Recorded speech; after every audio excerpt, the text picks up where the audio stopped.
The Apostle Paul's greatest desire was to get to know our loving Savior, Jesus Christ, much better. Would you like to know him? Listen to this devotional. That I May Know Him, a devotional by Ellen G. White, fulfilling life's obligations. For none of us liveth to himself, and no man dieth to himself. Romans 14, verse 7. Ask yourselves the question, what is my life toward God and toward my fellow men? There is no one that liveth to himself. No life is lived on neutral ground. Our conceptions of life may be influenced by the enemy of all righteousness, so that we do not realize its vast importance.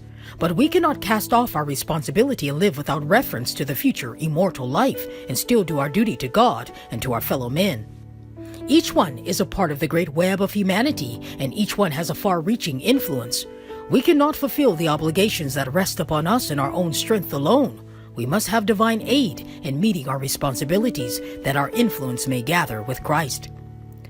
All our talents of time, ability, and influence were bestowed by God and are to be given back to Him in willing service. The great object of the life which God has given is not the securing of temporal advantages, but the securing of eternal privileges in the kingdom of heaven.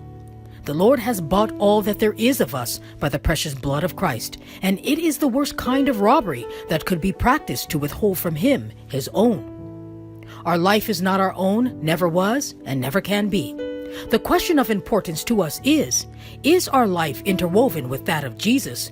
We shall come into judgment for the very atmosphere that surrounds the soul, for it is vital and is influencing souls for good or evil. If you connect with God, fearing Him, loving Him, obeying Him, and giving to the world a living example of what the Christian's life should be, you will fulfill your obligation to God and to your fellow men. You are to show forth in your life what it means to love God with all your heart and your neighbor as yourself.